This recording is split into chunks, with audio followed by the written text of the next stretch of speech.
good afternoon, good evening, depending on when you're listening and where you're listening, regardless. Thank you for listening. The show is NXT Talk, where we talk about all things NXT 2.0, and what a show it was. For once, I am proud to do this show. After the show, I was proud to watch. Not embarrassing. Tons of fun. I'm Boris, and as always, I'm joined by Matt. Bonjour! How's everybody doing out there? We hope you're doing well. Boris, bon fight! It's birthday Boris today. Happy birthday, my big homie. How you doing? Thank you so much, man. Thank you so much. I'm doing great. Aside from the fact that my shoulder feels like it's falling off, shoulder literally feels like it's hanging on by a thread. But that's okay. I feel great. Oh, no. Beautiful day. Birthday, year older. On the other side of my 30s at this point. Debating life. Oof. Debating everything. Debating every choice I've ever made at this point. Staring off at the distance at the sunsets. And, Yep. Which really, is kind of funny because I was literally staring. Yeah, that's why I said it. It was like a Christmas card there or something. It's just a classic Boris album cover look just now. Thank you. On this show, we have tons to talk about. We have an excellent NXT 2.0 episode to review. And then, as always, we are going to be chatting, reviewing, analyzing NXT UK on NXT UK Corner. Man, oh man. Like I said, I wasn't embarrassed to watch NXT 2.0 last night. In fact, yesterday would be an episode that I would sit down with someone who's not even a wrestling fan and not be embarrassed, not be hating myself to watch wrestling. Yeah, it was a good show, and NXT 2.0, all of a sudden, Boris, it's got a little intrigue. It's got a little heat behind it. I'm excited to see this War Games show. There are numerous matches on that card that I want to see, that I'm intrigued by. They have a little bit of steam here. I think for the first time since they made the switch to the rainbow paint splotchy brand, I think this is the first time that they've had some intrigue and some heat, Boris, some heat. Yep, this is for sure the first time since they became the Technicolor Dreamcoat brand that there's something to it. There are intriguing stories, and dare I say, Matt, that this show had a better setup than Survivor Series. Oh, definitely. I think inarguably War Games is better built now than Survivor Series was. I think this NXT 2.0 show is borderline more entertaining than Survivor Series. I didn't really sit down and watch all of Survivor Series, though. I was in and out. I did really like the Becky Lynch-Charlotte match. I thought that was really, really good. I thought it was the best thing I saw. I did miss the main event, though. Oh, yeah, no. But Becky Charlotte thing was great for just many reasons. That match really should have closed the show, especially if they weren't going to do anything at the end of the Big E Roman match. But we're not here to talk about main roster stuff. We're here to talk about NXT 2.0. But at the top of the show, like we said, NXT War Games just 10 days away. And man, oh man, there's actually intriguing storylines. The part that I love the best is the fact that you have a bunch of feuds going on, standalone feuds. You bring all the feuds together, and then you call a War Games match. It just feels like this is what Survivor Series should be. It shouldn't be about brand supremacy. It shouldn't be about, all that stuff. Bring a bunch of feuds together and let people hash it out in teams, and that's exactly what we're gonna get. Yeah, it's really quite well done because you're serving both masters, as it were. You're also doing kind of a brand supremacy thing, kind of like a NXT 1.0 versus 2.0 thing. That's the overarching story. But in that story, there are a lot of moving parts, a lot of different people feuding with different people. And yeah, it's like an interesting mix. It's actually, like, dare I say, Boris, well booked. It's pretty well booked. Dare you say indeed. What's interesting also is kind of like, I love one particular part, and I'm just going to say it right now, and I never thought I would say this on NXT Talk anytime soon, and that was Cora Jade's promo, when she essentially said, enough of that boring, can they coexist BS. I absolutely love that. Just making fun of their own booking at the end of the day, right? Like, it's kind of, it felt like a line out of Uncle H's NXT, where they were making fun of themselves, kind of not taking themselves too serious, but being a good wrestling brand. And I absolutely love that. So I'm hoping that they're going to continue that and not have this overarching will they coexist story. Yeah, I think the fact that they called it out, I think that had to put an end to it. And we only have one more episode of NXT before the big old pay-per-view anyway, Boris. So I don't think they're going to have much time to not coexist. Yeah. You know what I mean? Like, yeah, exactly. And I guess at some point between now and Tuesday, we're going to get a men's ladder match scheduled for the Advantage. We already got the females match in with Dakota Kai. So we'll kind of see what they end up doing. But honestly, like this show had it all. And the part that I like the most, looking through the card, looking through the results, looking at the timing of the matches, this is exactly what we've been talking about for a really long time. And that is the fact that you had a great match to start the show, and they gave them this magical thing that humans invented called time. Yes, exactly. Lots of time, lots of space to breathe and to figure it out. And I think what you're about to get to is they also did the same thing with the main event. 2 great matches bookending the show, and then their character building, their squashes, their promos, and nonsense, if you will, in the middle. But it wasn't really nonsense this week. It was actually all pretty good with a couple glaring exceptions. Oh, of course, there's always going to be those glaring exceptions. At the end of the day, this is still developmental.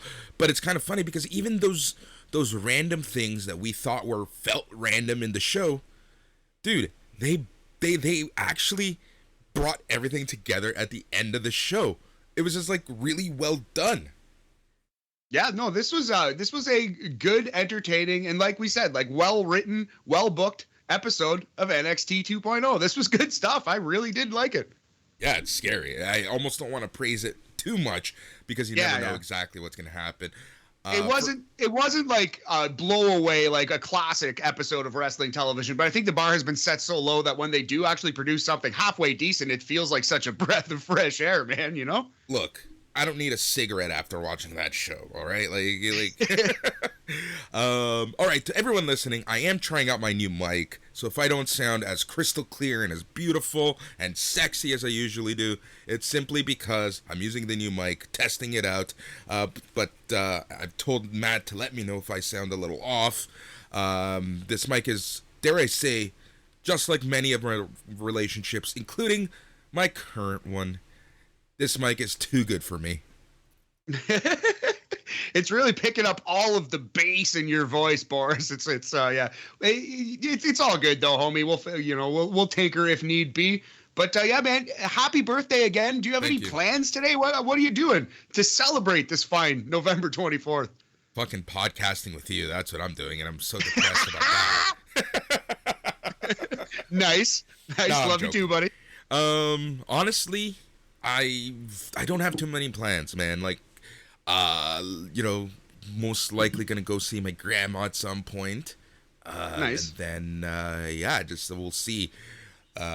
Maybe possibly, go see the lady friend later. Maybe, I don't know. But outside of that, like, honestly, I'm just honestly trying to relax, chill. I feel you, man.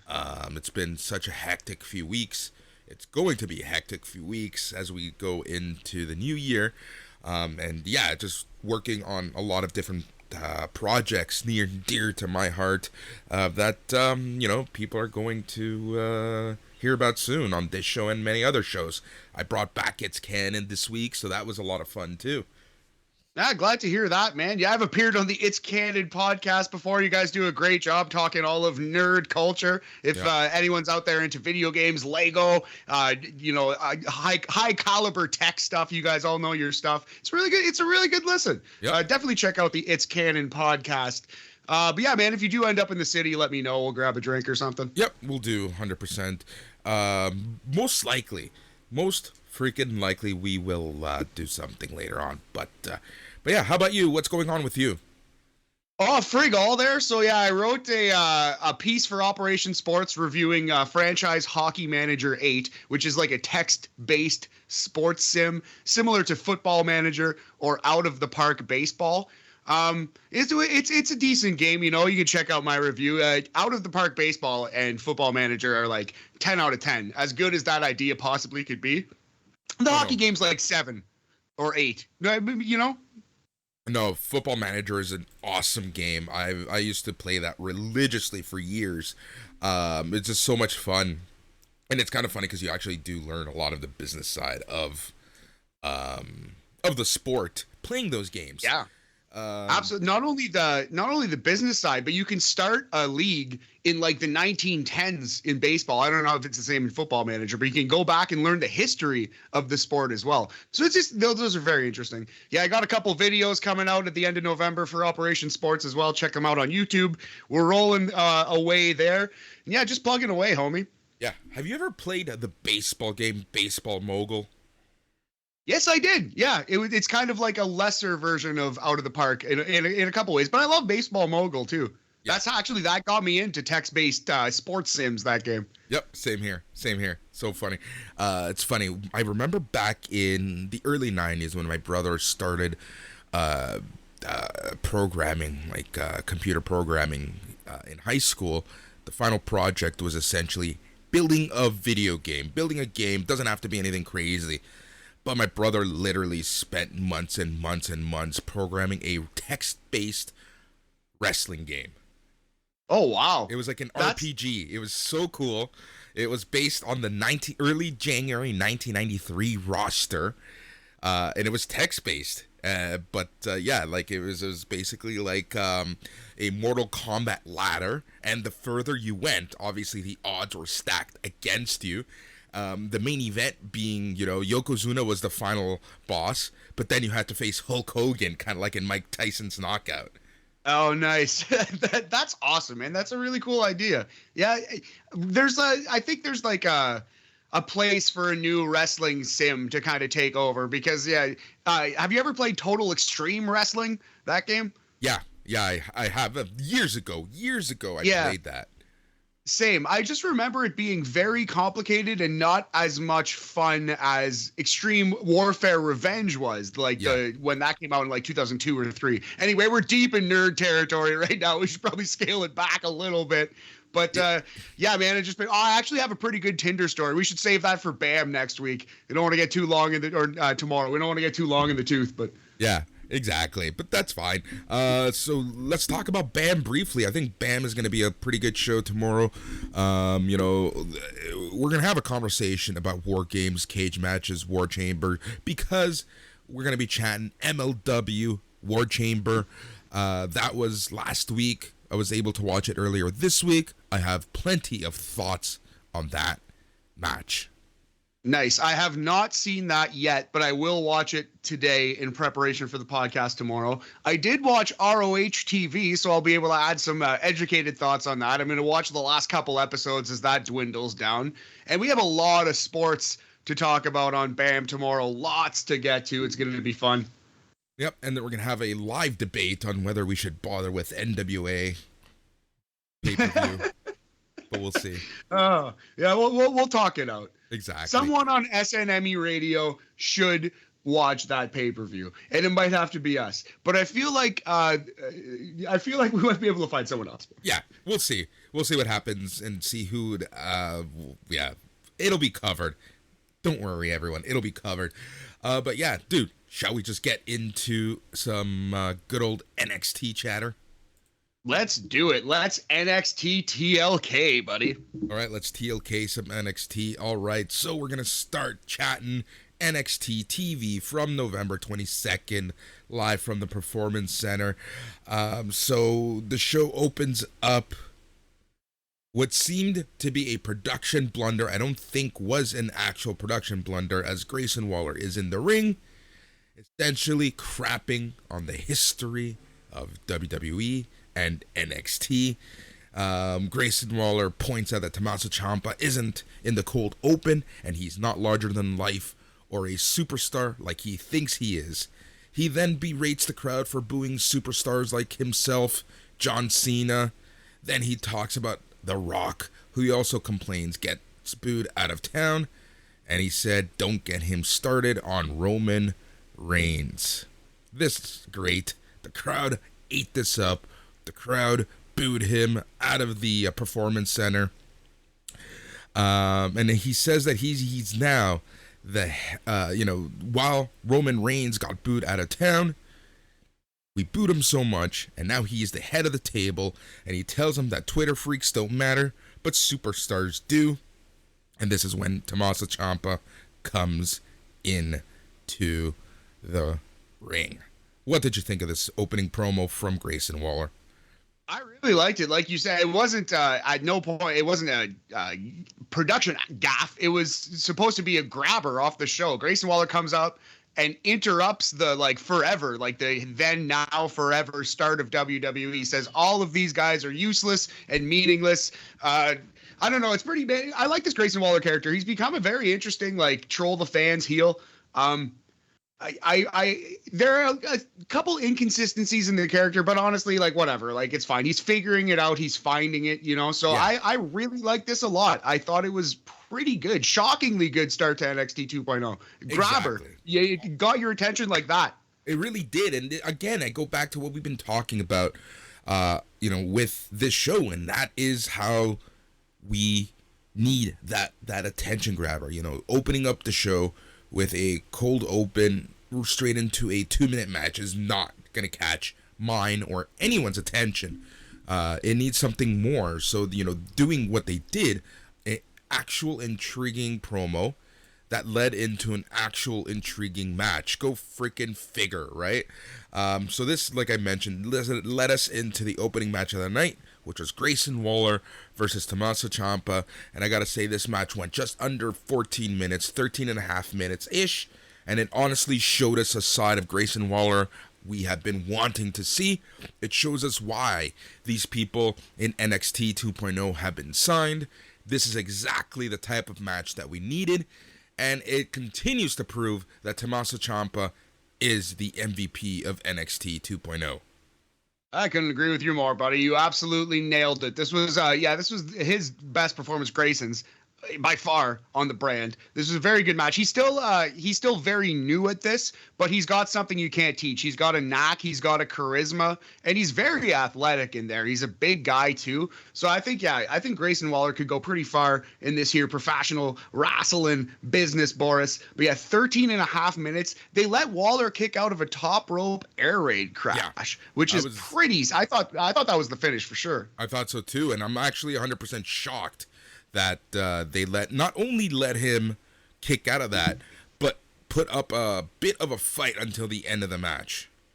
Yeah, come back after that and get some licks in on Ciampa. And Ciampa had to hit the Willow's Bell and the fairy tale ending to win this one in 13 minutes and 31 seconds. Clean as a whistle, but a very good match. Awesome performance from Grayson Waller. Oh, Boris, as the Young Guns, we need to come up with the rating system du jour this week. Do you have any ideas? No, man. I actually was hoping that you would have an idea because I have none right now. Look, I think I have one to celebrate the fact that you're starting to come around on Cora Jade, to celebrate the youngest superstar in NXT. Calm down there. Calm down there. We're going to go mini boards out of 5 to celebrate Cora Jade and her tiny little skateboard. So I think this is 3.5 mini boards out of 5. It's a 70% mini Tony Hawk percentage. All right, let's move on. Ciampa wins. We get the replays. We see LA Knight watching backstage as Tommaso Ciampa celebrates, and then the hardest working reporter in all of professional wrestling, Mackenzie Mitchell, approaches one night and talks about Grayson Waller, saying he does suck, and that's just a fact of life. Joe Gacy approaches and says we should be building each other up, not tearing each other down. They have words, and Gracie says, no fear, our safe space is out in the ring, and it will always be there. Knight says, another fact of life is Gacy getting his ass stomped. Knight storms off, and Gacy just stares at him, saying to leave the hostility in the locker room. Gacy smiles to end the segment. I'm glad, Boris, the beef between you and Mackenzie is over. It warms my heart to see that the beef has been squashed. And yeah, we'll get to both of these guys, I think, a little later on in the show. I'm a little bit worried about where this Joe Gacy thing's going right now. Are you? Yeah. All right, we'll talk about that in a little bit.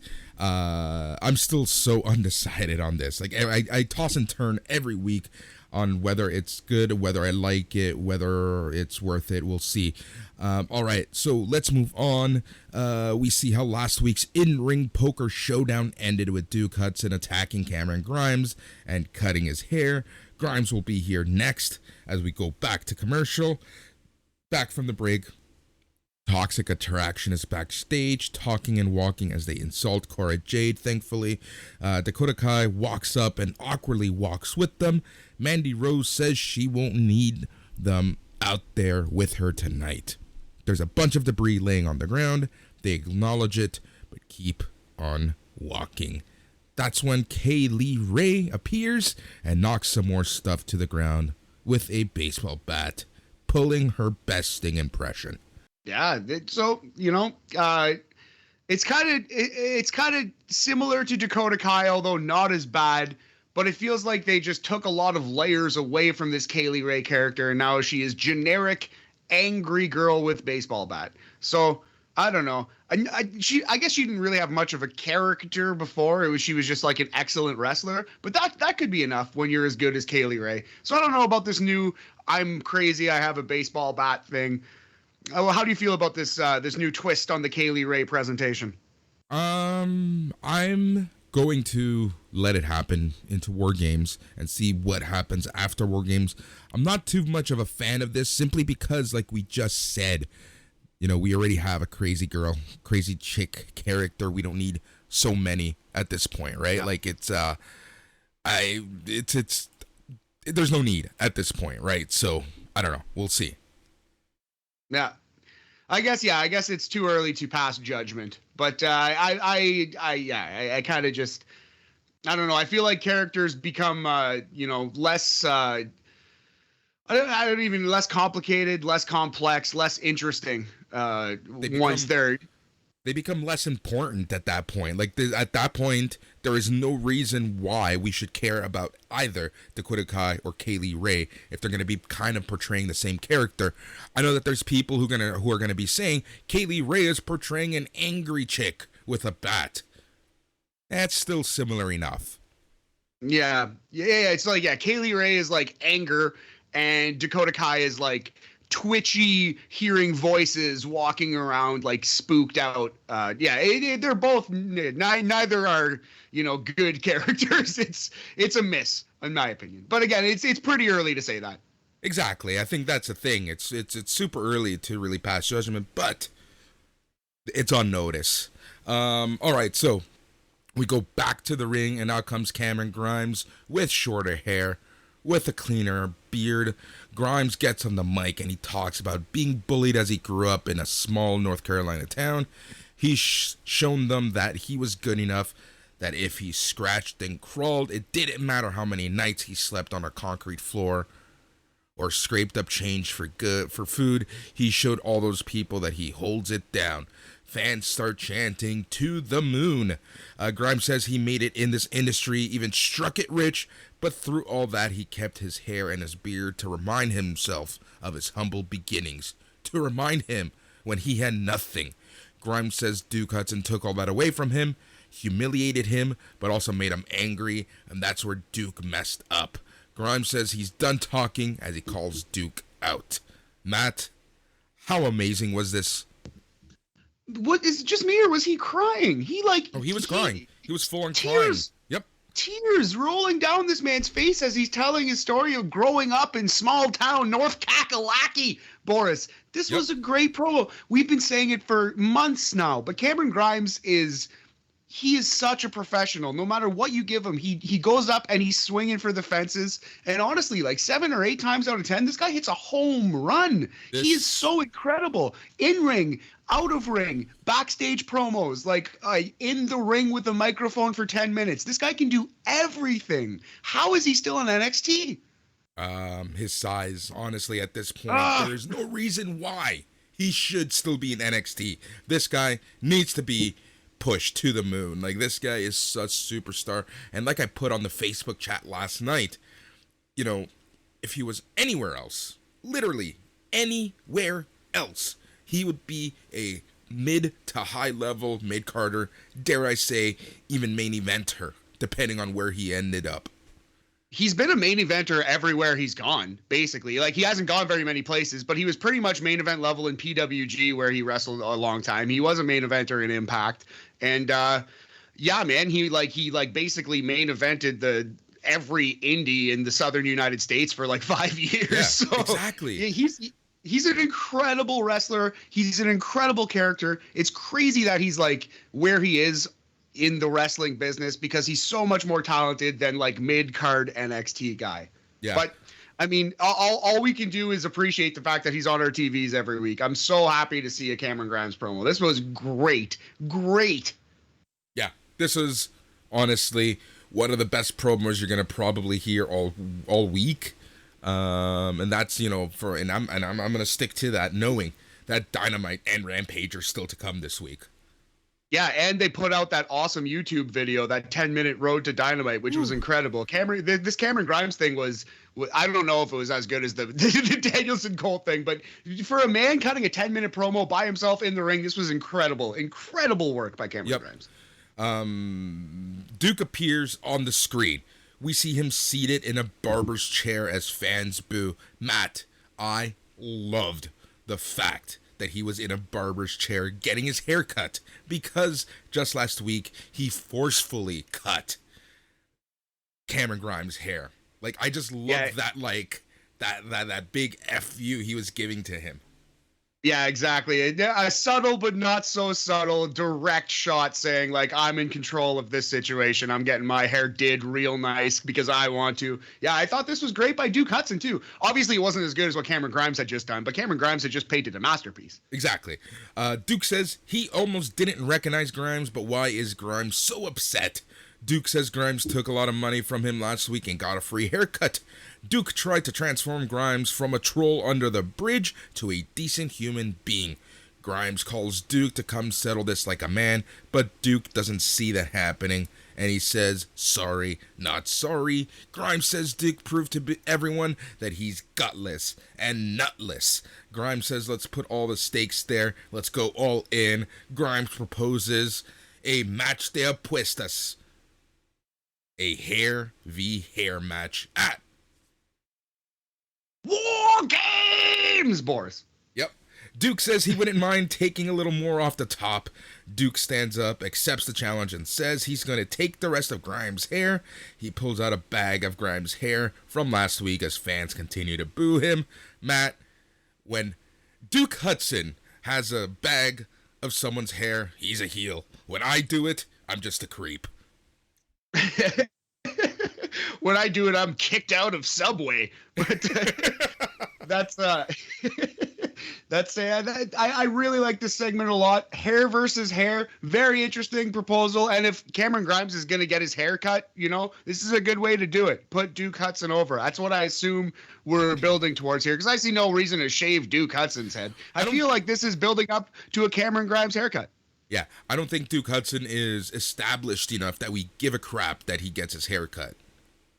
Exactly right. And he gets to have that on his resume. He's the man who shaved Cameron Grimes' head forever. So I think it's a really good idea, actually. I think it's a good look. We'll see if it's a good look on Cameron Grimes, but it's a good look for NXT. Yep.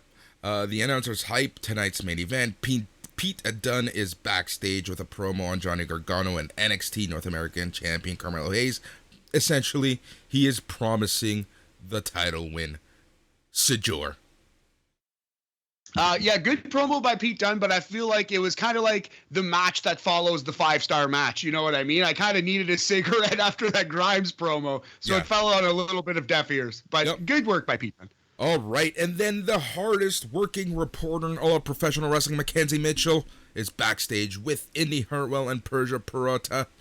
We see how Trick Williams and NXT North American champion Carmelo Hayes attacked Dexter Lumis last week.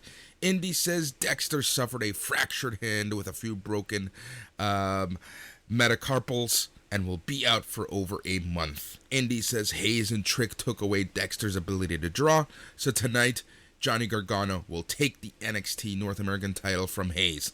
Persia offers to work this match alone, but Indy says she is fine. Persia heads to the ring, and Indy sends a shout out to Dexter, saying this match is for him, and she loves him, as we head to commercial. Looks like our first seed has been planted for the Indy Persia split down the road, Boris. Yep. Do you think it's too early to even start planting the seeds?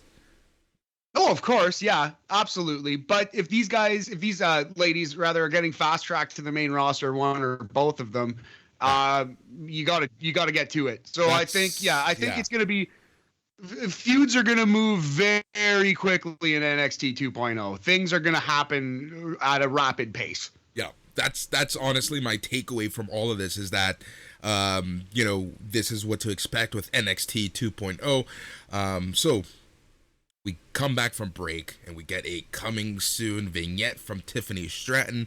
She talks about how she was not born with a silver spoon in her mouth because silver is tacky. And now her father has been paying for her tennis lessons, so she has the best serve out of everyone at the country club. Her dad believes she's ready for NXT, and he is never wrong. Stratton says it's time to take over NXT. So, a couple things.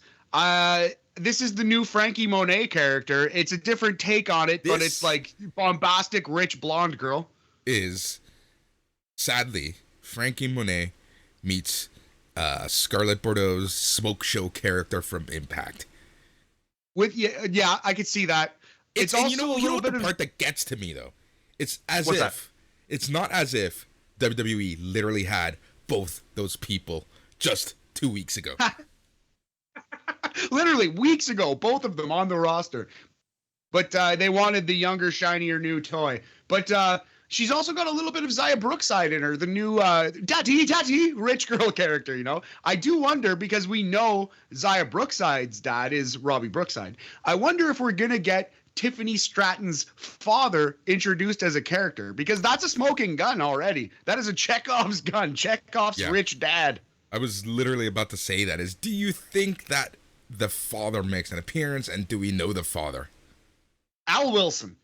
Dude, no, Dude, I 100% was gonna make an Al Wilson joke. I kid you really? not. 1000%. I was gonna make an Al Wilson joke. Oh my god. I guess it's the natural first thought, but we're in sync here, buddy. That's team chemistry right there. Anyway, I don't know. This is a fine first attempt at a vignette. Let's see what she has. She was on 205 Live recently too, like the last episode, right? Yep, she was on 205 last week. In ring, we can work on that, right? Feel ya. But yeah, this wasn't bad. I'm intrigued to see this character. That's fine. All right, cool. We'll move on. Persia Pirotta and Indy Hartwell versus Kaden Carter and Casey Catanzaro, the LSD twins. Yeah, the Rave Girls, MDMA team. This wasn't very great. 3 minutes and 32 seconds or something like that. But it went exactly in the direction that we all saw coming as soon as Indy said that she's ready and she's fighting for Dexter. Kind of saw where this was going. Yep. So, essentially, the gist of this match is that Indy Hartwell is so distracted because of her hubby, Dexter Lumis, that she just can't get her mind into the ring. So this costs Indy Hartwell and Persia Pirotta the match. So your winners in 3.5 minutes, Kaden Carter and Casey Catanzaro, the LSD twins, the must-see gals. Yes, the MDMA machine guns. So actually, speaking of the Motor City Machine Guns, it's funny because I think their old finish was a Motor City Machine Guns move, right? Yes. It was like the neck breaker, top rope move, sometimes a 450 splash, sometimes a swanton. I feel like Casey would mix it up. Yeah. Now their finisher is Kaden Carter gets on the middle rope, Brett's rope, as it were. Casey Catanzaro jumps on Caden's shoulders, and then Caden jumps off the middle rope and Casey delivers Boris the dreaded big splash, the money shot, if you will. So that's their new finisher. I kind of like it. Pretty cool move. Hey, it works, right? Like, it works. It's fine. It is what it is, and we'll move with it. If anything, let's give them a move that they can pull off each and every week. Exactly, and the Motor City Machine Guns finish is quite dangerous. A lot can go wrong on that move. One actually, though it looks dangerous, I would say this one is far less dangerous. I think just by looking at it. Honestly, to me, that's what it comes down to. I would rather them do a move that's safe to do week over week over week over week than them killing themselves or seriously hurting themselves or hurting someone else in the process. So I'm fine with that. So yeah, Caden Carter, Casey Catanzaro wins. My friend, how would you rate this match?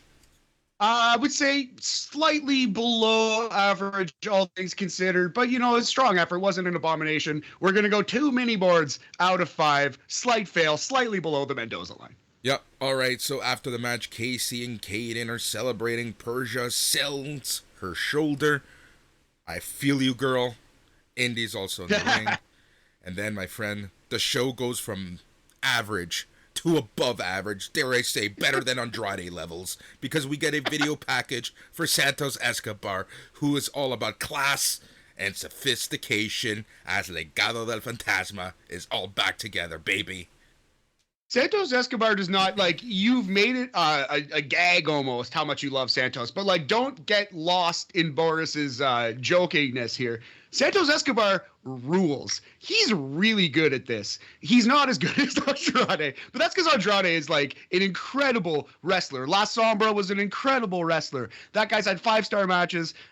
Santos Escobar has not had those opportunities yet, but everything this guy does turns to gold. Santos Escobar is fantastic. He's really good. And he's fantastic on the mic. There's an aura.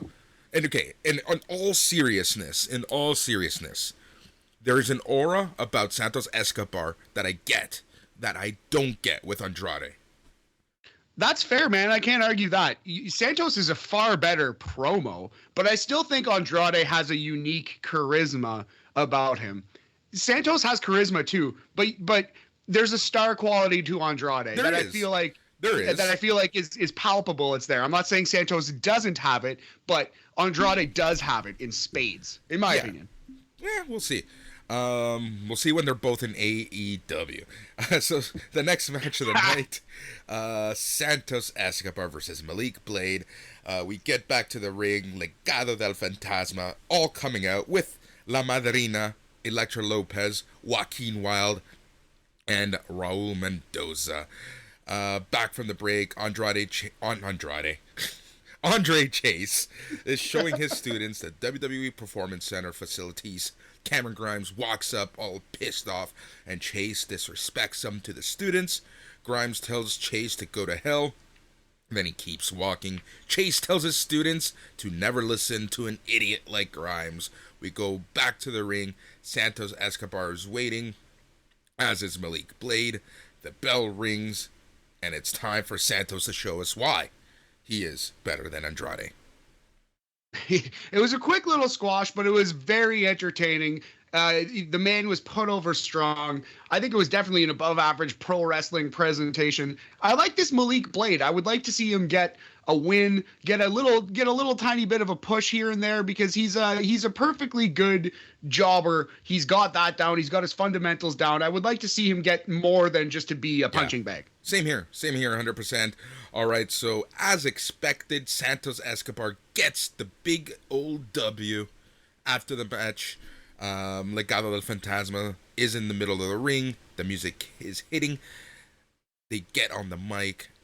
La Madrina, I should say, gets on the mic, and she says no one says no to Legado del Fantasma. They offered Zion Quinn the opportunity of a lifetime, but he said no, and well, look at him. She says they never needed Quinn anyways, and now that their leader, Santos Escobar, is back, Legado del Fantasma is better than ever. Joaquin Wilde takes the mic and says now that they are back at full strength, and then out comes not Zion Quinn, but Kyle O'Reilly and Von Smackdown, Von Wagner, Von Beverly, Von Forehead. Von Fargo. And I have noticed that he's toned the accent down a lot. I don't even think like it's worth making fun of anymore. I do feel like the first couple times he spoke, he was straight out of a Fargo movie. Oh, yeah. But now he's just kind of a dude. Oh, yeah, he was. Oh, yeah. Oh, yeah, boy. Oh, yeah. Oh, yeah. I'm telling you, she was a thick accent there, bud. I don't even know what that is. That wasn't right. Totally keeping that in the show. As if we edit anything out. Like, let's be honest. Yeah, here. right. Yeah. All right. Anyway, I love Elektra Lopez on the mic. She's figured it out. She has a ton of confidence. You know, she's a clear speaker, and she really seems like she belongs. Yeah. So yeah.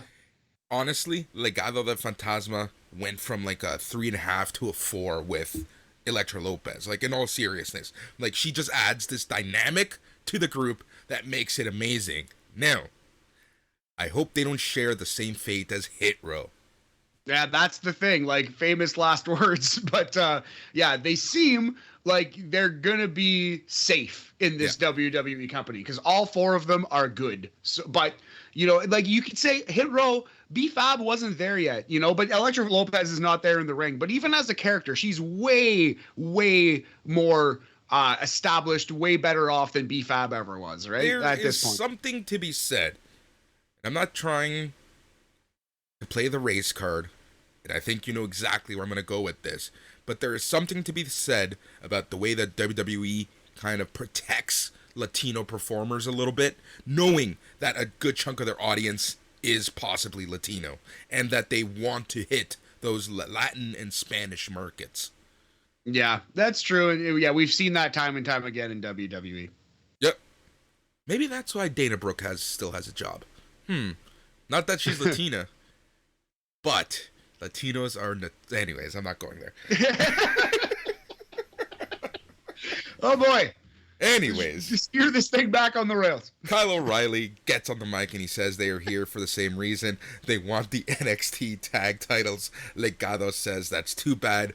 Wagner says they have unfinished business because his foot was on the bottom rope in last couple weeks ago's loss. Then some more music interrupts, and out comes the NXT Tag Team Champions, Marcel Bartel and Fabian Aichner of Imperium. The champs speak from the platform above the crowd, and Bartel says these people are idiotic and much less intelligent. He rips them for only speaking one language, and says the other teams should be ashamed of themselves for fighting like little children. Bartel insults Wagner, calling him Lurch, asks if they really think they can challenge for the titles. Bartel asks Legado if they really think they can go toe-to-toe with Imperium. Bartel says none of these teams can stop the absolute bearers of the division. Aichner also speaks and tells these chumps to figure out who gets the title shot at War Games. Imperium's music hit as they look on from the platform. All right, so a match with stakes next week. How do you think this plays out? Who do you think walks away with the tag team titles? I think Kyle O'Reilly and Von SmackDown are going to eventually get the title shot, but they're going to fall short and lose to Imperium after Von SmackDown turns on O'Reilly for good. Interesting. Yeah, I can see that happening for sure. Yeah, well, because Imperium, they're kind of like tweeners right now. But yeah, I do think at the end of the day, they're heel. And I would say that the babyface team of Kyle and Von SmackDown do pull it out. Yep, that's pretty much exactly what I'm thinking. All right, so we will move on. Io Shirai. And so before we move on, we need to actually rate that match. But I wanted to kind of get the full segment. So Matthew, Mateus, how would you rate that match? So yeah, with all things considered, they set up a tag team title match at the pay-per-view, and Santos got to squash somebody. This whole Legado presentation, like you said, has gone up a notch. I don't think you can go any lower than 3 mini skateboards out of 5. It's a 60% pro skater percentage. It was still a quick squash, but you know what? It was above average. Yep. I've seen some worse squashes. Watch the Superstars from the 1980s. Yeah, pretty much. All right, Io Shirai and Zoe Stark are backstage with Cora Jade. Raquel Gonzalez walks up and has some words with Shirai over their past. Jade talks them down and says the whole thing of trying to get along is played out. Jade goes on about how they need a fourth partner for War Games and tells them to figure it out while she goes out and kicks some Toxic Attraction ass. Jade walks off while Shirai, Gonzalez, and Stark agree that she was right. How could you not laugh at and be charmed by what Cora Jade said in this promo? And it was a perfect idea to give this to the youngest person on the roster and to be like, for her to be the one who's completely over this shit. I thought that was actually a brilliant line. And I thought it like instantly kind of endeared the audience to Cora Jade. Like really, like even you, Boris, and even melted your heart. Let's not get carried away. Grew 3 sizes on this day. Let's not get carried away with it, right? You know, I appreciated the line. I thought it was great. And we got another good promo right after it, buddy. Oh, we got an amazing promo right after. Back from the break, AO Gabagool, Tony D'Angelo is with the hardest working reporter in all of professional wrestling, Mackenzie Mitchell. He talks about tonight's NXT North American title main event and how D'Angelo says Petey Poppins doesn't stand a chance. Tony says people are betting on Carmelo Hayes and Johnny Gargano, but Dunn doesn't stand a chance. He goes on and tells Mackenzie to put her bet in. Mackenzie sends it back to the announcers, but D'Angelo interrupts and says let's send it back to the Three Stooges at the announce table. I also like the line, like he talking about the wedding ring that Vic Joseph has just put on Mackenzie's head. I completely ignore that. That's a 1-carat ring. We could probably upgrade that to 2. And I love Tony D'Angelo. Like I said this in the Facebook thread, but unironically, without any sarcasm, I love this man. I think he's doing a fabulous job with this character. I think you could have found 100 guys to portray this character, and I'm not sure a single one would have bought in and would be as natural and as charismatic and as funny as Tony D'Angelo is with this Tony Soprano character. I actually love it. It's really good. So one thing I'm noticing about NXT 2.0 is this, Matt. Let's talk about this right now. Put a pin on the show. That is the fact that we are really, really enjoying some of the character work happening. Even Joe Gacy, his character might be out there. We might not like where it's going, but the man can cut a promo for what he's given. Yeah, he's like a good actor, Joe Gacy. I don't like where the character's at, and I don't like where his feud is gonna go, in my opinion, in my estimation. But yeah, you're right, man. The character work, some of these guys are really good. So it's all it is. Even with these horribly cheesy gimmicks, like they're doing pretty good stuff at the end of the day. Now, what I think WWE's mentality is, let's find people who can talk what we give them, and we can teach them how to wrestle. That seems to be what they're going for. And like just in terms of the athletic backgrounds of some of these guys, I think that's obviously the case. Yeah, you're right. Yeah, so it's I think we'll see if this pays off. We'll see if this pays off. The direction that NXT 2.0 is going. I don't want to buy in just yet. I'm not buying steak just yet. But if future episodes are as entertaining as last night, the one we're talking about right now, I'm not going to hate my life for watching this show. Yeah, the steak market? Anyway. But yeah, man, I 100% agree with you. Don't boo me, you said it. Anyway, but I agree, man. Yeah, no, I think certain people are doing well. Once we hit the MSK promo, I think we might have some different thoughts about the character work on this show. Well, I didn't say everyone is good. We go back to the ring. Out first comes the NXT Women's Champion Mandy Rose for this non-title match. And then comes little Cora Jade with her little stupid skateboard. The bell rings. Match starts. And again, this isn't a long match per se, but it wasn't the worst until the ending. Yeah, the finish was pretty terrible. It wasn't good. I think this was the classic good effort, bad match kind of wrestling match, you know? Yep. So in the middle of the match, Kaylee Ray comes down, baseball bat in mailto, distracting Rose. Rose goes back to Jade, rocks her with a knee. Ray swings the bat at the ring post and the announce table. Kaylee Ray distracts Mandy Rose again by tossing the bat to the referee, which allows little Cora Jade to take advantage. Roll up Rose for the 1, 2, 3 and the win. Your winner in this non-title match, Cora freaking Jade. Yeah, so Cora Jade pins the NXT Women's Champion. Sure. It was a weird roll up. It seemed like she wanted to get some kind of Zack Sabre Jr. thing going, but she couldn't quite do it, so she just continued to roll all over Mandy while the pin was happening. It was actually kind of funny, but yeah, man. So the thing I took away from this is that Kaylee Ray's character is now just like she's in the background of the movie The Warriors. Her character is like Casey Jones from Turtles, from the Ninja Turtles. What's her character? I don't know.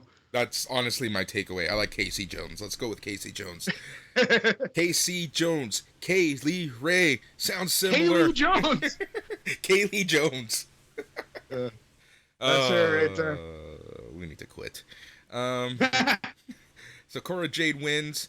After the match, Jade is celebrating, makes her exit, and then a furious Mandy Rose looks on from the ring. My friend, how would you rate this match? Yeah, so like I said before, it's the classic bad match, good effort. That gets 2 mini skateboards out of 5. It's a 60% Goldfinger. No, sorry, it's 40% slight fail Goldfinger Superman percentage, Boris. Oh, best song in the entire series. We get a promo from NXT North American Champion Carmelo Hayes, who is with Trick Williams. He issues harsh words for Pete Dunne and Johnny Gargano, and he goes on about being the A champion, and he says he shoots and never misses. Good work here. I think this was one of the best promos he's cut. It was brief, to the point. Liked it a lot. Same here. I think that was the key, right? Brief and to the point. Brief and to the point. Words to live by. Joe Gacy is backstage. Gacy says there's no fear of community because a connection needs 2 people. He is the provider and will bring forth a new sense of belonging. Gacy is here to open the eyes of the blind. We see a hand reach over on Gacy's shoulder, and apparently it's Harlan. Gacy grabs a hand and consoles it as we head to commercial. Yeah. And yeah, one segment away from me dropping this Gacy bomb. Not me dropping a bomb, but where I think this thing is going, and I'm quite sad about it. Right. You know, I'm trying to find the right place to have the conversation of when did LA Knight turn face, and we'll talk about this in the end, actually, when the War Games match is announced, because it makes sense, but where did all this happen? Why did all this happen? Anyways, we'll get to that later in the show. So back from the break, Kaylee Ray approaches Io Shirai, Raquel Gonzalez, Cora Jade, and the injured Zoe Stark. She says she will be their 4th partner, and she will participate in the Advantage ladder match next week against Crazy Kai. Kaylee Ray walks off before they can really say anything to her. Yeah, it seemed like they were pretty pumped to have her on board, though. It seemed like they were excited that she would take on the ladder match. Interesting. I'd be happy with someone with a bat saying I'm ready for a fight. Yeah, right? Cool. Welcome aboard. Yep. All right, we go back to the ring, and Joe Gacy is waiting. Grayson Waller and LA Knight suddenly start brawling to the ringside area. Officials rush out to break it up, but they keep fighting and brawling as Knight leaps at Waller. The brawl goes to the backstage area. Gacy takes the mic in the ring and apologizes to the NXT universe, yeah, I said it, for what just happened, as he wishes he could have shown Knight how to handle his anger issues properly, how to handle his anger issues properly. For some reason, that word anger issues is just completely blank to my mind. Instead, Gacy will take this time to show us all how we can fix, and then some music hits. The lights briefly go down as the Diamond Mine comes out. Malcolm Bivens, the Creed brothers, Hachiman, Ivy Nile, and the NXT Cruiserweight Champion Roderick Strong. Bivens says since Gacy tried to steal the spotlight from the Diamond Mine last week, he figured they'd do the same thing this week. Bivens hypes Ivy up for a match and tells Gacy to get out of their ring. Gacy respects Nels, has a match, and says the show must go on, but respect is not something he has for Strong. Gacy says Strong's name alone is an example of toxic masculinity, and his title is an example of exclusivity and weight shaming. Gacy says the title triggers those of a certain body type that finds, and then the fans go crazy on Gacy. Gacy says the cruiserweight division is meant to divide. Strong says whatever Gacy says. Strong says he fears no one and he doesn't care about any damn weight limit, but he does know his next money match is standing right here. Strong tells Bivens to make the match happen so he can embarrass Gacy. Bivens goes on about making the match happen at War Games, saying he's going to beat Gacy like a Lil Jon track. Gacy thanks Bivens and says he looks forward to handling this issue at War Games. Bivens orders the Creed brothers to take out the garbage, which is Gacy, but Harlan enters behind Gacy in the ring, stands, and the Creed brothers back off, saying not today because Niall has a match. Gacy's music hits as he looks back, smiles at Harlan, who is staring Diamond Mine down, as we go to commercial. So, Boris, this is the end of the Cruiserweight title. That's what we're getting here. Yep. Joe Gacy's going to win this title, and he's going to cancel the Cruiserweight title, and that's going to be the start of his big heel heat. This is going to be the first thing that really kind of starts to put the twist on the character. We actually him saying like that the Cruiserweight title is promotes body shaming and stuff. That is actually the first big twist on this character happened this week, which I do like, but this is the death of the Cruiserweight title. He's going to win that title. It's possible that they keep it alive and he just wrestles cruiserweights, but I think he's going to win it and retire it. I think that's where we're going. I think this is the last WWE Cruiserweight title match for years is going to happen at War Games. Quite possibly. I think that's... or they're going to transform it into a non-weight class title. 205 Live is basically, NXT's B show at this point. So this doesn't surprise me. I think that there is a place for the Cruiserweight title still, but I don't know. But I think you're on the right track. I am quite interested to kind of see how this plays out, but I'm a little nervous. I'm a little concerned. Yeah, I'm more than nervous and concerned. I'm already pre-angered about it. I have made up my mind about how this is going, and it makes me mad. Speaking of pre-angry, this next vignette got me super angry, super confused, super disappointed. All right, so MSK. They're driving in a car on their journey to meet this shaman they've been looking for as of late. They're suddenly stopped by the police for not speeding, but only going 7 miles per hour instead. The cop has them step out of the car, asks them to open up the bag they have. They hesitate, but then saved as a speeder comes flying by and the officer has to go deal with that person. The cop says this is their lucky day, but they need to go the speed limit from here on out. Just a hack joke. Like, how many times have you seen that in TV shows or even stand-up sets where like the guys are driving high and they think they're speeding, but they're actually going 5 miles an hour? That's just like, it's just been done to death, that gag. So it's just like, man, that's what we're doing here. Like, guys, like, you might as well do nothing if you're going to come with an idea that has been done a million times. You might as well just do nothing, because this is nothing. Yeah, right. And I'm not a fan of making fun of writers, especially the writers in WWE, because they're doing God's work, really. But I just can picture the person writing these skits thinking this is gold, thinking he's written the next Cheech and Chong movie. Right. Well, that's the thing. Like, but Cheech and Chong were popular when? The 70s, 60s, 70s? I don't even know. But like, not my lifetime, really. Yeah. So I don't know, man. I don't know. Yeah. Honestly, the only Cheech And it wasn't even a Cheech and Chong movie. The only Cheech Marin movie that I was alive for was Born in East LA, one of the funniest movies known to man. No, nice. I have actually never seen that. Dude, I don't know about that movie. You need to watch that movie. You need to watch All that right. movie. Basically, this dude grew up his entire life in LA. He's an American citizen. Goes to pick up his cousin. That's when border patrol raid a factory, and he forgot his wallet.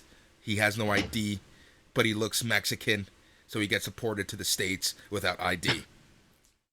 Nice. Oh, well, that's a wacky plot. I'll check that out one day. Maybe next time you come over, we'll imbibe in some substances and watch that. Yes, water and I don't know, Fruitopia. I don't know. yes, Snapple. Snapple. That's the word I was looking for, actually. All right, Ivy Nile versus Yulisa Leon. We get back to the ring, and Diamond Mine is still waiting after that entire commercial break. Ivy Nile with Malcolm Bivens, the Creed brothers, Hetchy Man, and the NXT Cruiserweight Champion Roderick Strong. Yulisa Leon waits across the ring, stares Nile down, the bell rings, and the match starts. This was a short but overall effective match for Ivy Nile. I really dig Ivy Nile. Yeah, she's great. She's who's the Layla Hirsch. She reminds me a lot of Yes, Layla Hirsch. 100%. A Layla Hirsch type Pokemon. Except, half the size, half the height. Layla is of Ivy. Ivy is. No, Layla Hirsch is like 5 feet. Ivy Nile isn't much taller, but I bet Ivy Nile is taller. I'm thinking of the NWA champ. What's her name? Everyone's screaming at me. Camille. That's it. Camille. That's right? who I was thinking. That's who I was thinking. Right. Yeah. No. Camille's most recent opponent, Layla Hirsch. Anyway, so yeah, I thought this was fine. I loved Ivy Nile's finish here, which was the Zack Sabre Jr. style Dragon Sleeper with the arms collapsed behind her own back. That always looks nasty. Yulisa Leon immediately tapped. I thought this was just as good as the Santos squash. Honestly, I would give it 3 mini boards out of 5, Boris. 60% Tony Hawk Pro Skater 2 percentage. Yep. All right, after the match, we get a vignette with Solo Sikoa. NXT reminds him of the streets he grew up on, which fucking made me laugh. He says he used to walk with the people who were with him from day one-ish, but now he walks alone and is down to fight anyone. Solo doesn't matter if it's the old guard or the new guard, everyone's going to bow down. Now, Solo Sikoa is coming along. He's coming along. I wonder how his push is going to go and where he's going to end up on the main roster. I think this guy is just going to have one major feud and going to show up on SmackDown. Yeah, I think you're right. All right. Then it's time for my new favorite team, the grizzled young veterans. They're walking backstage when they run into a staffer. Zach Gibson apparently lifts the man's wallet. They keep walking. LA Knight and Grayson Waller are still brawling as they come crashing into a stack of production cases. Officials try to keep them apart as we go to commercial. I kind of like this. I like a runner throughout a wrestling show, and these guys were literally running into each other at full speed backstage. I thought this is pretty good. I like that this kept occurring throughout the show. Yep. Back from the break, we get a vignette from Boa. He says Mei Ying passed on her strength and spirit, but he has no control over it because it comes and goes. Boa says once it's controlled, you will fear him. We see Boa in his face paint again as he blows the smoke at the camera to end the vignette. Did you see that Mei Ying, a.k.a. Karen Q, got officially a new name? She's officially out of this group. She's a new character. Oh, yeah? No, I didn't see this. Her name as of 5 days ago, which was reported by, all of the wrestling sites, her name apparently is now Wendy Chu. She's now Wendy Chu, and she's no longer spooky. She's just a normal wrestler. Right. I'm dead serious. That's a real thing. I'm not saying it's not. I'm just saying. All right. Yeah. Jesus. Fair enough. All right, WWE, you win this round. All right, grizzled young veterans versus Brooks Jensen and Josh Briggs. I had a joke. So I was gonna call Jensen and Brooks Jensen and Josh Briggs because they're so green, but they do have kind of the cowboy character, right? So I was gonna call them the Smoking Greens, Boris. But then I thought the Smoking Greens, that's actually MSK. That's not really these guys. But I'm Ching. Anyways, Josh Briggs. He's pretty good. I like Josh Briggs. Brooks Jensen on the other hand. First of all, how dare you no sell that joke? I sell everything you throw at me. No, you don't. Anyway. No, you do not sell everything. Let's move on. Brooks Jensen is improving. He's no longer desperately terrible in there. He's just terrible. he's just noticeably bad. Yeah. Briggs with a big backbreaker to Drake. Briggs and Jensen follow up with a double team high-low to Drake for the pin and the win in the middle of the ring. So your winners were Josh Briggs and Brooks Jensen. Honestly, considering the promo time that they're investing in the grizzled young veterans, I'm surprised they got the big old L. It was a little bit of storytelling, though, because James Drake tried to work the fake knee injury angle, but he screwed up, and that directly led to the end, to the finish. Right. So I know you're saying the grizzled young veterans were handled quickly, but at least it kind of played into their developing characters. So I don't think it's a disaster. I don't think it's proof that they're getting fired. I think they're now comedy heels, though, which really sucks. Yeah, unfortunately, right? But, man, I don't know. We'll see. I guess they have plans for Briggs and Jensen also. It seems like it. It seems like they like both guys. Big Hoss tag team cowboys. Yep. So it is time for the main event of the night, which was the triple threat North American title match. Johnny Gargano versus Pete Dunne versus your champion, Carmelo Hayes. Boris, did you think this match was better than Carmelo versus Pete Dunne? Yes. Yep. In my opinion, this was the best match in the 2.0 era.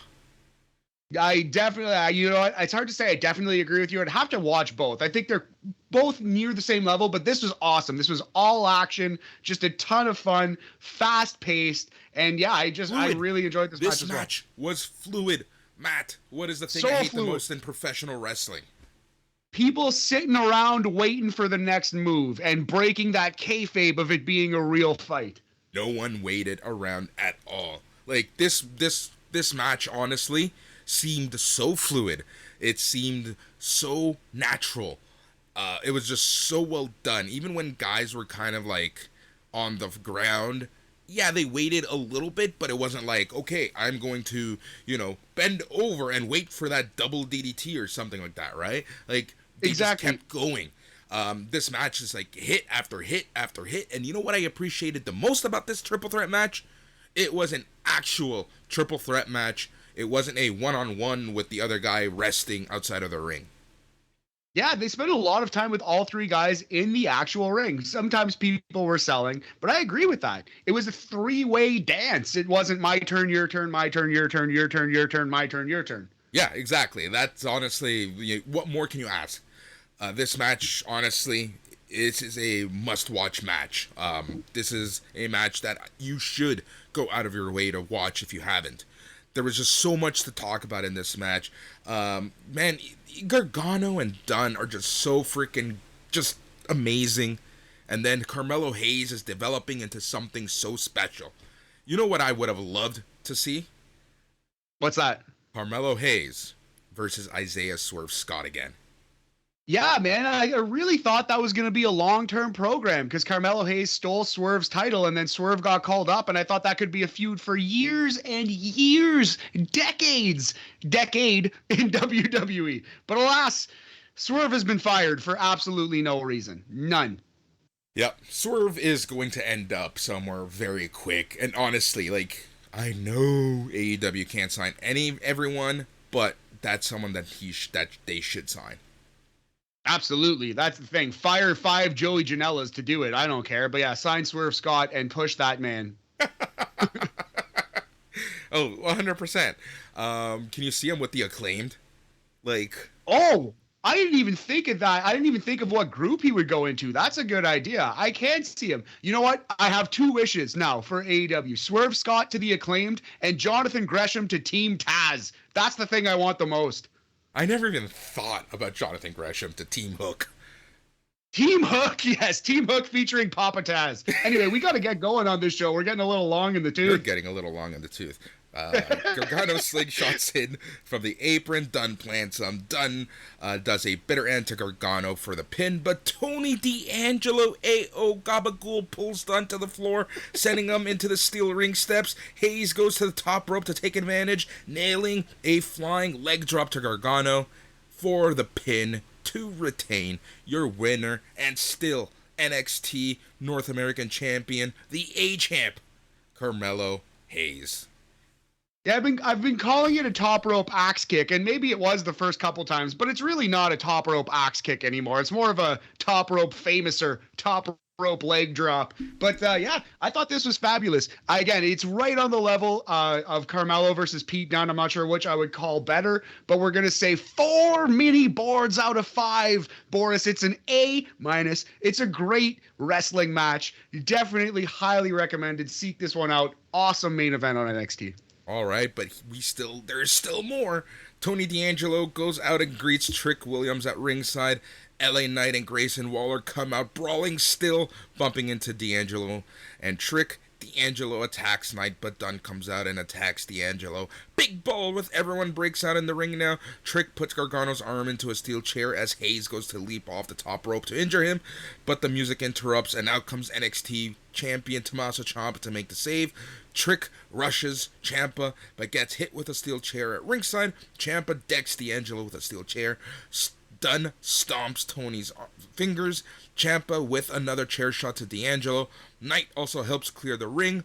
Dunn, Ciampa, Knight, all in the ring, standing tall while Gargano is down, trying to recover. Hayes, Trick, Waller, and D'Angelo look on from the outside as fans are constantly chanting War Games.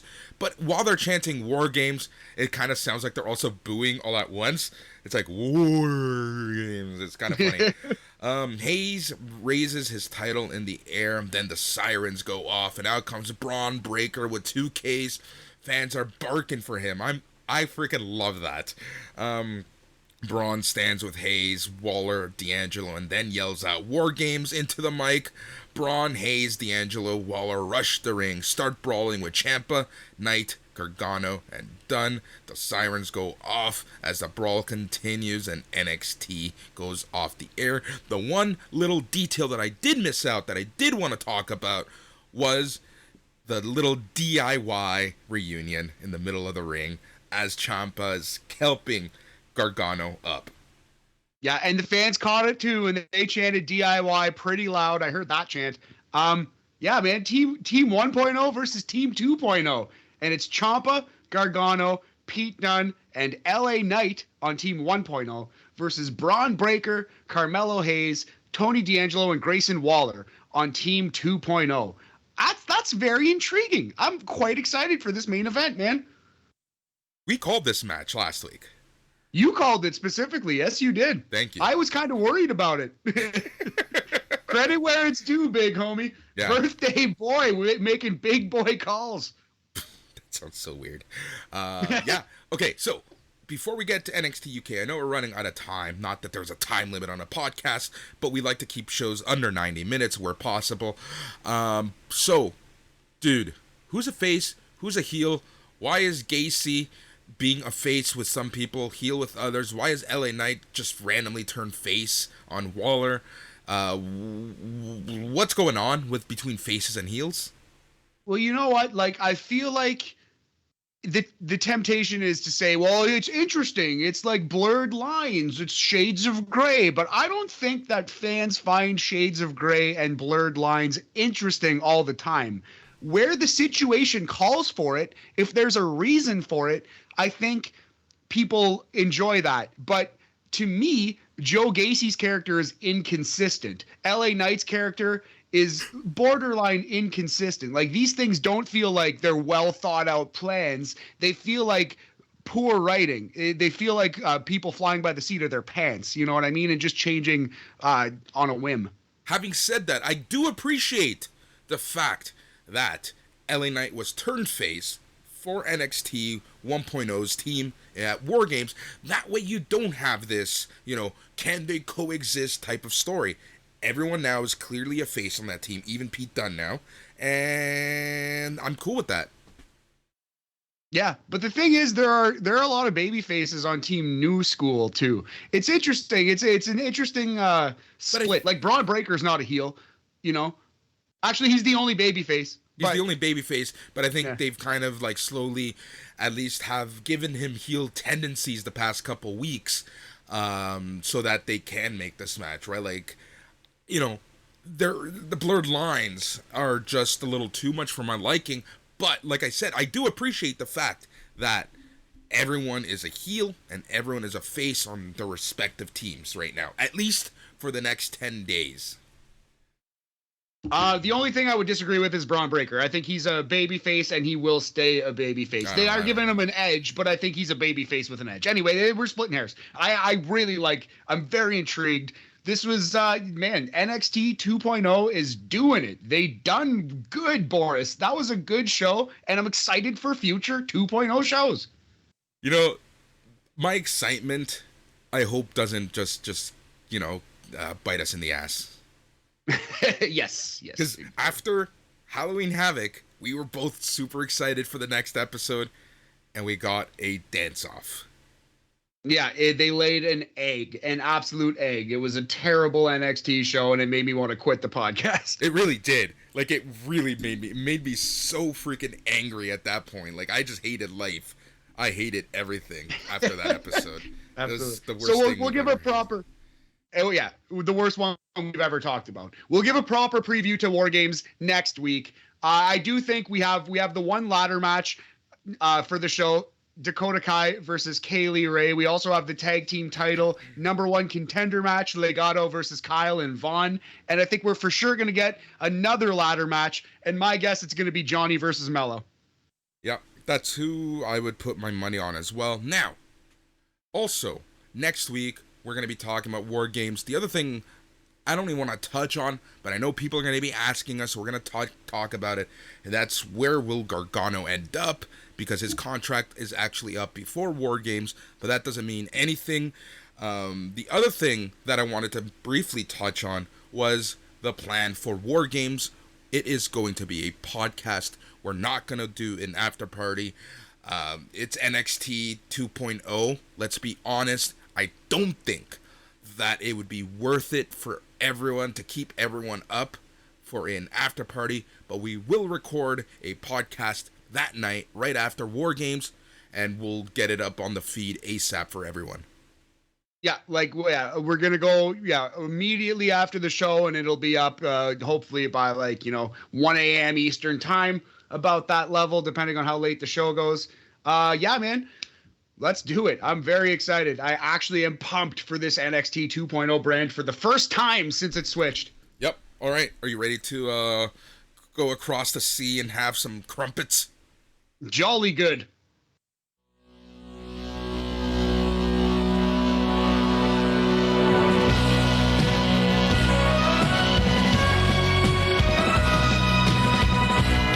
All right, you know what that sound means. It's time for NXT UK Corner, where we talk the best hour in WWE TV each and every week until this week. Because as we said at the top of the show, NXT 2.0 was fantastic, and it was very comparable to this episode of NXT UK, which again wasn't bad, but NXT 2.0 was actually that good. Yeah, the rare instance where 2.0 was better than UK, and UK wasn't bad either. Like you said, there's something on the top and something at the end of this show I really, really liked. Let's do it. Let's get into it, buddy. Yeah. Let's get right into it. Andy Shepherd, Nigel McGuinness welcomes fans to NXT UK, and we get a awesome match between the Spanish sensation A-Kid and the Thunderstorm Sam Gradwell. A-Kid has become one of my favorite wrestlers in all of professional wrestling. His character is unique. He's a soft-spoken, normal guy who handles his business. And in the ring, he's a technician. He's like an intellectual wrestler, both in character and in like actual his work. I love this A-Kid. He's really something. Yeah. Oh, for sure. This kid is really freaking good. He's good. Like, honestly, this match was, I don't know why I'm going to say this, but I'm going to say it. It was shockingly freaking amazing. Yeah, man, I would say shockingly good for sure. A really, really entertaining big man versus little man match. I don't think I've seen a better Sam Gradwell match ever in my life. Yeah.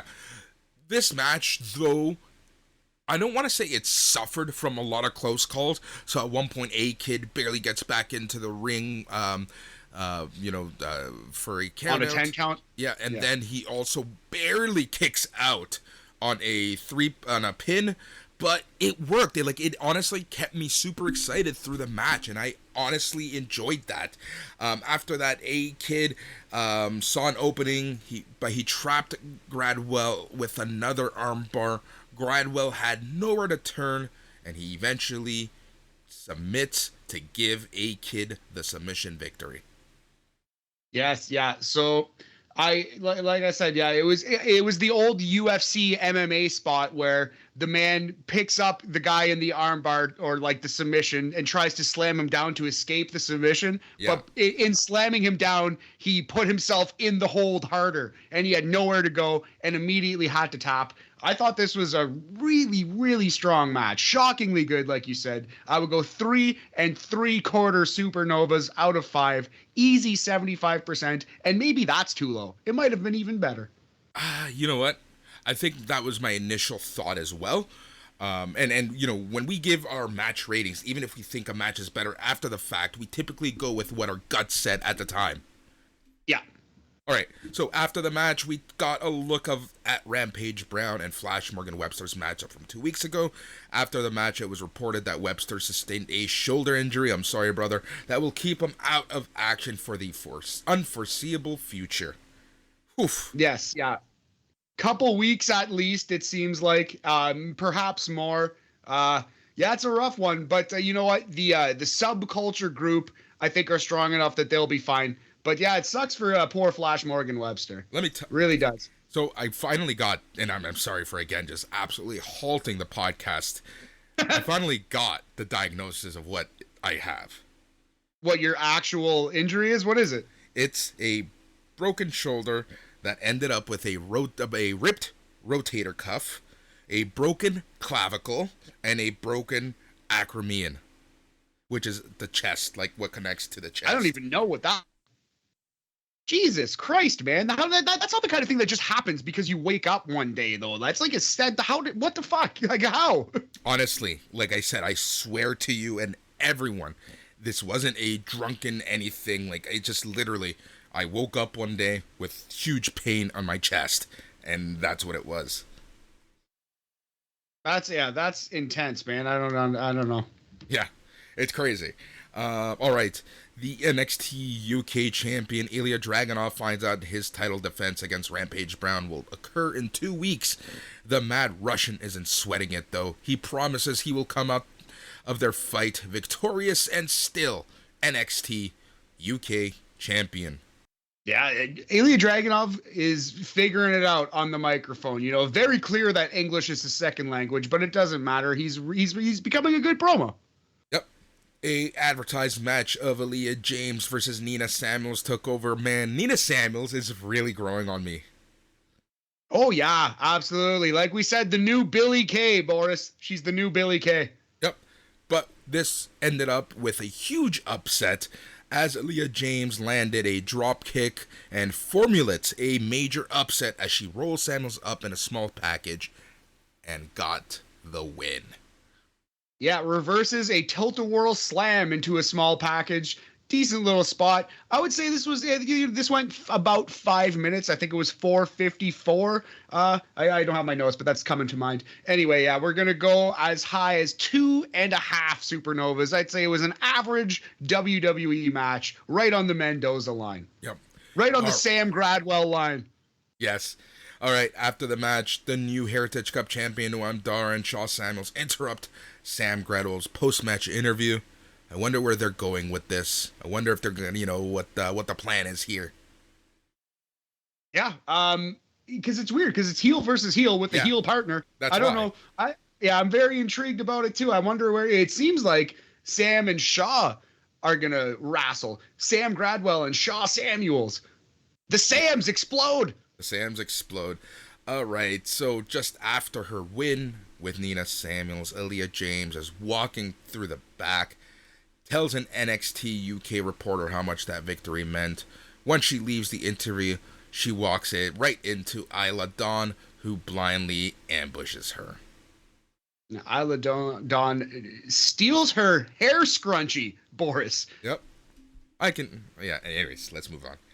What evils will befall poor Aaliyah James now? Papa Shango crazy stuff. Mama Shango, Isla Dawn. Mama Shango. That is the greatest thing you've ever said. Oh my god. It's funny because, I wasn't even paying attention because I literally just got a text, and I'm like, did he actually say that? You should start listening to this podcast, buddy. I'm not listening to what my podcast partner is saying when he talks. All right, next match was your boy Kenny Williams versus Saxon Huxley. The Cockroach, the best heel in all of wrestling. No, that's strong, but he's awesome. Kenny Williams. I like this match a lot. I like Kenny Williams' character. I like his finisher. Good stuff here. I went about 6 minutes. Let me find this. 5:54 it went. Yep, exactly. Really good match. Man, Kenny Williams, I want to see him stateside NXT 2.0 ASAP. Big time, absolutely. I think he's ready, character-wise. He's a fine wrestler. I don't know what he's lacking, other than, of course, Boris, he's 185 pounds. That's what, yeah, exactly.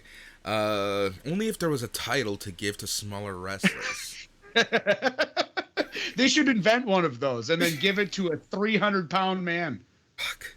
All right, Zaya Brookside arrives at the BT Sports Studio. She says while she's late for a training session, she provides a note to her coach on why she can't train, because right now her focus is on getting an NXT UK women's title shot. Yes, yeah. So I did enjoy that also. Just to put a pin on the Kenny Williams thing, Kenny Williams wins in 6 minutes with his bad luck, which is the old Dean Ambrose headlock driver. I'm going to go 3 supernovas out of 5, 60% on that one, big homie. Yep, agreed. All right, next week, your boy, the Irish ace, Jordan Devlin, is back in action. Yeah, so that's fine. I've warmed up to Jordan Devlin. He was my Cora Jade for a second, but you know what? I kind of like this guy now. Perhaps he will come around on Cora fully as well. I doubt it. It's time for the main event. Gallus, Mark Coffey, and Wolfgang with Joe Coffey versus Teoman and Rohan Raja. Strong match, not as good as the opener, but a strong match. And boy, was I here for the finish of this one, buddy. Oh man, exactly. I freaking love this finish. All right, so Charlie Regal Dempsey. He was very regal in this here main event. He sneaks out, surprises Joe Coffey with an unexpected attack. It looks like his allegiance does indeed lie with Teoman and Raja. Thanks to Dempsey's distraction, Teoman and Raja got the win. Yes, Teoman wins with his finisher, which is called the... Oh, wait, no, it's not the Evil Eye. The Evil Eye is something else. Teoman does win with his finisher, though, which is a jumping flatliner. It's the exact same as the zigzag, except face first, rather than a back bump. Yep. That's exactly it. So, yeah, I thought this was a pretty strong main event. And, man, I'm here for Charlie Dempsey getting a push, being added to the family, Teoman and Rohan Raja, and now their killer, Charlie Dempsey. He's the hitman. I didn't think this would happen, to be honest. I, for some reason, thought Dempsey was just going to ignore them and eventually feud with either Teoman or Raja. I didn't think that he would actually join them. That's probably the end game, but I'm shocked that he's, he joined them anyways. Yeah, because he was a babyface, like basically just a straight up hard working generic babyface rookie wrestler. Yeah. And now he's basically like the hired gun of the family, and that's a way better character. I think he's probably going to translate well to being a heel because he's fucking William Regal's son. Yeah. So man, I'm so here for this. I really can't wait to see heel pushed Charlie Dempsey. Hook it to my veins. Oh, for sure. I'm super excited for this. I'm all in for this. Matt, how many crumpets, how many supernovas would you give this match? We're going to go 3.5 super crumpets out of 5, Boris. A 70% Nova percentage on this one. And there you go, man. That was NXT UK. Another pretty strong episode. We are seeing some stories move along. Charlie Dempsey now a heel. Isla Dawn finding a new toy. And we still have Mustache Mountain doing Mustache Mountain stuff. We have Nina Samuels doing Nina Samuels stuff. We have Ginny being Ginny with Walter now. Tons going on. What a power couple. Ginny and Walter. Oh my God, what a power couple that is. But yeah, so next week on UK, coming up this Thursday, Mark Andrews versus Jordan Devlin. And then in 2 weeks, NXT UK Championship, the men's title, Ilya Dragunov versus Rampage Brown. Lots of big things happening, both NXT brands, 2.0 and UK. Some big stuff coming down the pike. Yep. I'm excited just to get Walter back. I really think that we need him back soon. But I think they want to establish Ilya Dragunov as the man for a little longer before Walter even comes back. Not to say that Walter is going to get a title shot, but just kind of giving the reins to Ilya Dragunov, but I really do want to see Walter back soon. Now, I know Walter have said it before, but that was when he had a family. Now Walter is divorced. I wonder if there's more of a chance of Walter coming stateside and actually working on the main roster for a little bit. But anyway, we're long in the tooth, as we've said a couple times, Boris. Let's say goodbye today. But yeah, I thought this was a good bit of NXT. Excited for everything coming up. Excited for BAM. Let's keep it rolling, homie. Exactly. Etc. Exactly. So, as a patron, you already have the midweek markout in your inbox. You have this show because you're listening to it. Tomorrow, we are going to be chatting on BAM as we chat ROH and some MLW and tons of sports.